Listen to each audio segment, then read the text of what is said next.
They came to kill us, and we killed them. If you don't defend yourself against these devils and demons, you're a coward. Heavily armed gunmen dressed in camouflage opening fire. 2 police officers killed in cold blood. An innocent neighbour gunned down. The ambush is considered Australia's first Christian terrorist attack. They're coming, they're shooting. The other 2 officers.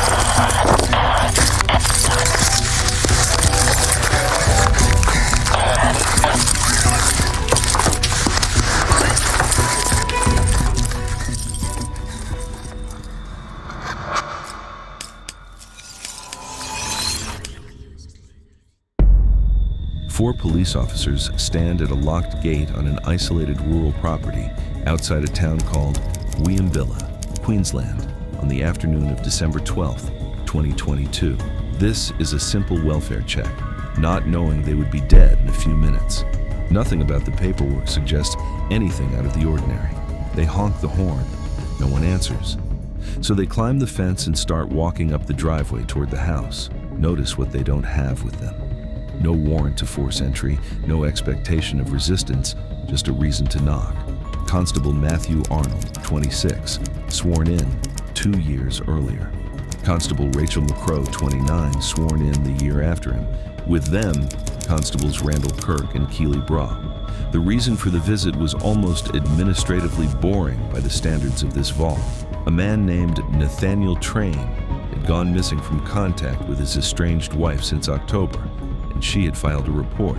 There was also an outstanding matter to follow up on, a weapons and border incident from the year before. That is the entire premise, a missing person report and a loose end, the kind of call that, on most days, ends with someone opening a door and saying everything is fine. It does not end that way here. Without any confrontation preceding it, without any exchange of words captured on record, gunfire opens up from a distance, roughly 120 meters, according to the reconstructed timeline. They're coming, they're shooting. The other 2 officers.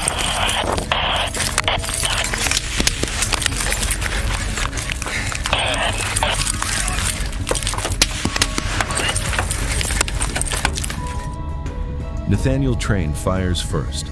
Arnold is hit and killed almost immediately. McCrow is shot in the back and in the legs. Before Gareth Train kills her at close range a few minutes later, she manages to get off a final radio message and empties her own weapon, returning fire. Kirk is hit in the hip and gets clear to a vehicle. Brew survives too, though she will spend close to 2 hours taking cover before anyone can safely bring her out. The 3 attackers, Gareth Train, his wife Stacey, and his brother Nathaniel, set fires on the property and take the fallen officer's service pistols. A neighbor named Alan Dare, 58 years old, sees the smoke and hears the gunfire from his own property and comes to see what's happening. Don't get too close, Vic, there's those bomb things still going off.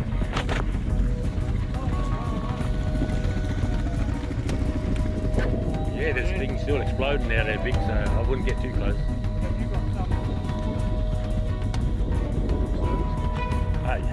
Cherry's rung. Yes, we told him it's urgent. He is shot in the back and killed. His wife, Carrie, calls 000, Australia's emergency line, twice. 16 additional officers eventually move in under fire to extract Arnold and McCrow's bodies, using a neighbor's own vehicle for cover. Brew is guided out safely after a 000 operator gives her code words to confirm her identity to the responding team.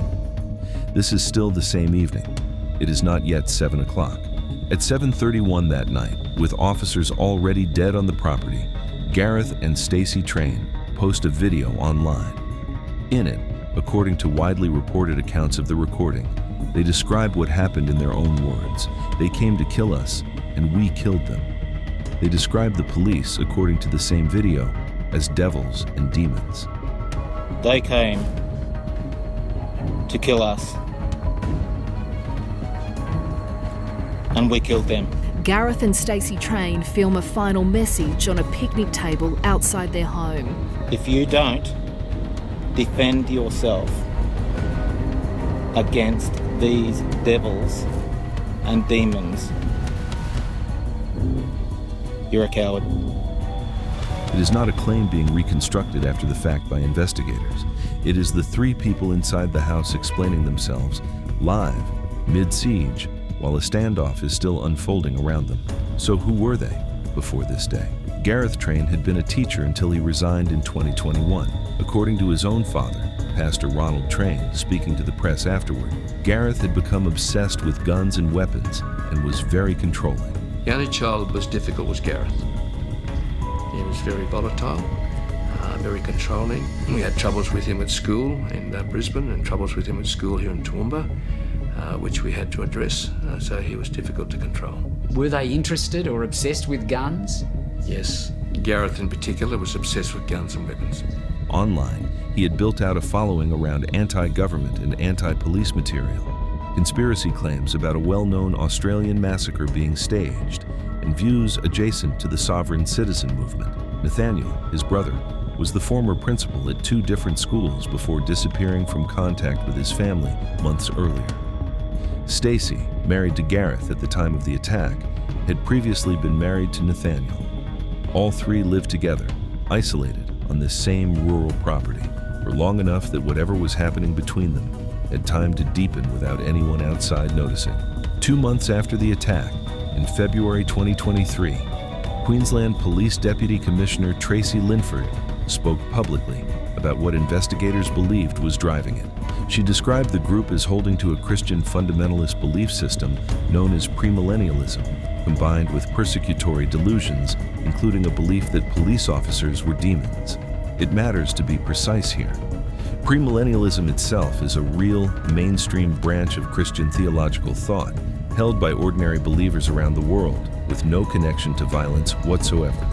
What happened at Wieambilla was not that belief system doing what it normally does. It was 3 isolated people building an extreme, private interpretation of it that convinced them an end-times confrontation had already begun, and that the officers walking up their driveway were not police at all, but demons.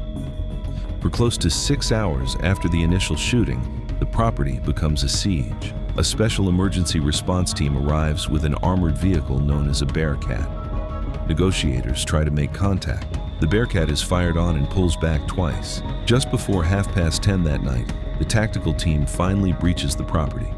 To the occupants of 251, this is the police. Put your weapons down on the ground and listen to instructions given to you by police. So you need to go left hand down to get back on the truck. Nathaniel, Gareth, Stacey, guys, we need you to stop shooting at police. I repeat, to the female in the building, place your hands up and weapons down. Gareth Train is shot first, while reportedly attempting to reload. Stacey is shot after emerging and firing on the approaching team. Nathaniel is shot last. All 3 die on the property that night. No trial will ever be possible because there is no one left to try. For nearly 3 years after that, the public story of what happened at Wieambilla was fixed in one shape. Headlines at the time called it Australia's first Christian terrorist attack. That framing held for years, repeated, treated as settled. Then, in July 2024, a formal coronial inquest opened in front of State Coroner Terry Ryan. It ran 17 separate hearing days. A forensic psychiatrist, Dr. Andrew Aboud, testified in detail about what he had found in reviewing the case. According to his testimony, the 3 shared what is clinically described as folie à trois, a shared delusional disorder, with Gareth as the dominant influence over the other 2. His paranoia, according to the testimony, escalated during the years of the pandemic into a full delusional break that incorporated the belief that police officers needed to be confronted and fought to bring about the second coming of Christ demons. In Dr. Aboud's account of their delusion, he would turn them into what the testimony described as meat puppets. Dr. Aboud characterized the deaths of all 3 attackers in the final breach as suicide by cop, and described their state in his own clinical language as moral insanity. This is the turn the whole case rests on, and it deserves to be treated as exactly that, rather than rushed past. Everything up to this point in the public record sounds like an ideological attack, a manifesto, a targeted assault on police as an institution. Reframe it now with what the inquest actually established. This was not organized hatred acting on a plan. It was 3 people, together, alone on a property, for long enough that nobody outside could see it happening, coming to believe that the world had already ended and that the people arriving to check on them were the proof. On November 21st, 2025, Coroner Ryan delivered the inquest's final findings. The attack, he ruled, did not meet the statutory definition of a terrorist act under the Commonwealth Criminal Code. Instead, the finding formally on record is shared delusional disorder. Along with that finding came 10 recommendations, including specific training for 000 operators, handling calls during active police incidents, a review of police drone capability for these kinds of rural sieges, and mental health checks tied to firearms licensing. One more thread needs to be handled with precision because it is easy to overstate. A man named Donald Day Jr., living in Arizona, had been in online contact with the Trains for well over a year before the attack, using the names Daniel and Jane on the platform where they posted. He sent what's been described as Christian end-of-day material and commented on their video the same day the shooting happened, apparently before he knew they had already been killed. He was arrested in December 2023 and later faced federal charges, illegal possession of a firearm as a convicted felon, and separate counts of making interstate threats against law enforcement and government officials, covering conduct across nearly a year. On February 12, 2026, he was sentenced to 36 months in federal prison. It is important to be exact about what that sentence is for. It was not a conviction for causing the deaths at Wieambilla. It was a conviction for his own separate offenses, firearms, and threats, prosecuted under American law thousands of miles from the property where 3 people died with him, only as a distant online presence in their story, not a co-conspirator charged in their crime. So here is what is actually known. On December 12, 2022, 4 officers went to a rural property for a welfare check. Constables Matthew Arnold and Rachel McCrow were killed. Neighbor Alan Dare was killed after coming to help. All 3 attackers, Gareth Train, Stacey Train, and Nathaniel Train, died that same night in the final breach. Here is what was reported and later formally confirmed. A 17-day Coronial inquest, concluding in November 2025, found that the 3 had shared a delusional disorder rooted in an isolated, extreme reading of a real Christian theological tradition. Not terrorism, not an organized ideological cell. 3 people who came to believe together that approaching police officers were demons. And here is what remains unresolved, because the coroner's finding, thorough as it is, answers what happened without fully answering how it was allowed to go unnoticed for so long. Not the legal question. That one has a formal answer now, on the record, correcting 3 years of public misunderstanding in a single hearing. What remains open is how a family can disappear completely from the world's attention, isolated on one property, building a shared delusion together in plain sight of no one, until the only people who ever saw it clearly were the 4 officers walking up a driveway to ask if everything was okay. 10 recommendations now exist on paper, aimed at catching the next warning sign sooner.